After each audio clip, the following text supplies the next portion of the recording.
दोस्तों, मैं रीनू गुप्ता। मैं अपने चैनल के माध्यम से ये बताना चाहती हूँ, हमारे पूर्वज क्यों और किन किन कामों को किया करते थे, जो कि हमारी आज की नई पीढ़ी इन जानकारियों से बिल्कुल अनजान है। हम कुछ उपाय को करके अपना जीवन आसान बना सकते हैं। इसीलिए हमने अपने चैनल का नाम ज़िंदगी बनाए आसान रखा है। अगर मेरी जानकारी आपको थोड़ी सी भी अच्छी लगती हो तो हमारे चैनल को सब्सक्राइब करें। तो चलिए वीडियो शुरू करते हैं। घर में रोजाना आटा गूंथा जाता है, लेकिन अक्सर ऐसा करते समय आपसे कुछ भयंकर गलतियां हो जाती हैं, जो अशुभता की सूचक होती है। आटा गूंथना रसोई में किए जाने वाले कामों में से एक है। आप भी रसोई में आटा तो गूंथती ही होंगी, लेकिन क्या आपने सोचा है कि आटा गूंथने के दौरान कहीं आप कोई गलती तो नहीं करती?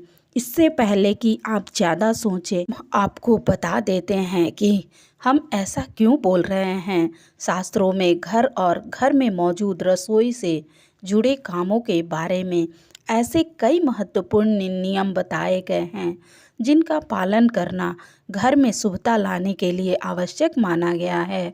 वहीं अगर इन नियमों का पालन न किया जाए तो घर में नकारात्मक बढ़ती है और घर की उन्नति में बाधा पैदा होती है। ऋषियों ने बताया है कि घर या रसोई से जुड़े कामों को लेकर बनाए गए नियमों में लापरवाही ग्रहों की अशांति और ग्रह दोष तक को न्योता देती है।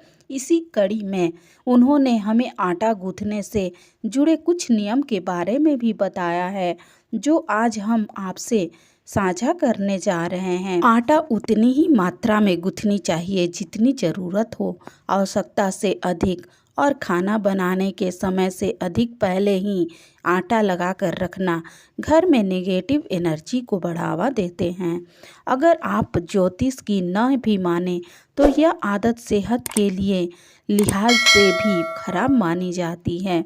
आटा गूंथकर फ्रिज में रखना या खाना बनाने के बाद बचे आटे को फ्रिज में रखना अशुभ माना जाता है। ऐसा करने से घर की बरकत रुक सकती है और कलेश पनप सकता है।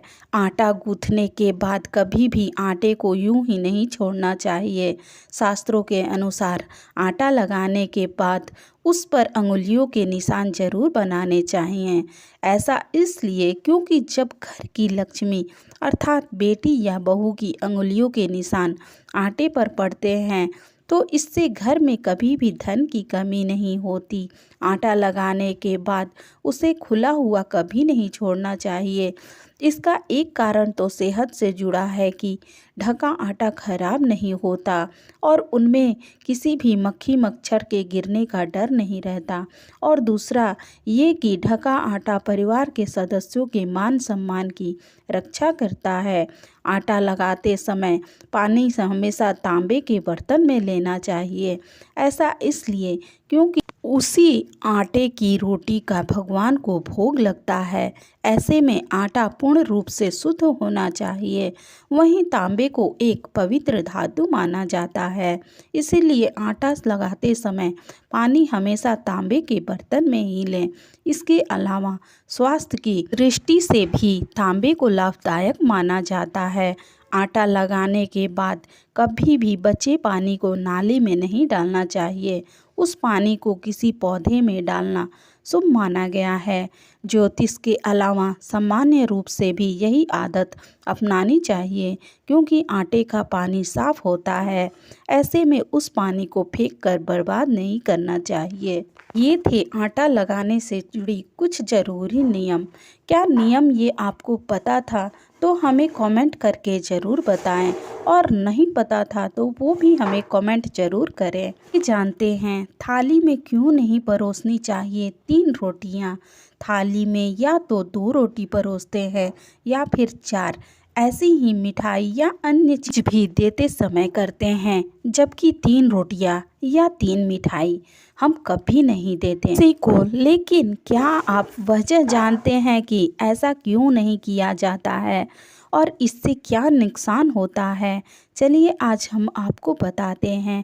घर के बड़े बुजुर्गों को अपने अक्सर ये कहते हुए सुना होगा कि थाली में 3 रोटी मत दो, 3 मड्डू मत निकालो प्लेट में।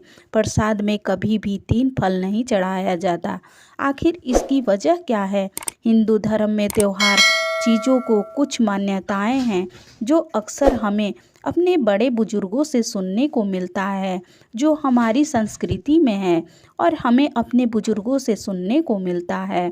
ऐसी मान्यता है कि थाली में 3 रोटियां रखने का मतलब मृतक भोज लगाना होता है। अक्सर 13वीं संस्कार में आपने देखा होगा कि मृतक के लिए जो भोग निकलता है उसमें या तो 1 रोटी होती है या तो 3 रोटी रखी जाती है।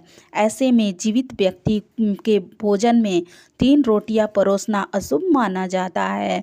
कहा जाता है कि जो थाली में 3 रोटियां लेकर खाता है उसके मन में दूसरे के लिए शत्रुता का भाव आता है।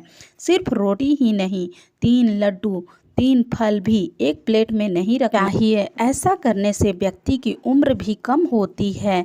प्राचीन समय से ही पूजा पाठ में भी 3 अंक को अशुभ माना जाता है। पूजा या प्रसाद में कोई भी सामग्री 3 की संख्या में नहीं चढ़ाई जाती। ज्ञान की नज़र में ऐसी कोई गिनती नहीं है, लेकिन एक सामान्य व्यक्ति के लिए 1 कटोरी दाल, चावल और सब्जी के साथ 2 रोटी खाना पर्याप्त होता है। उससे लेकिन ऐसा ज़रूर है कि सामान्य व्यक्ति को 1 कटोरी दाल, चावल और सब्जी के साथ 2 रोटी खाना पर्याप्त होता है। ऐसे में तीसरी रोटी खाने से मोटापा बढ़ता है और स्वास्थ्य संबंधी दिक्कतें भी होती हैं।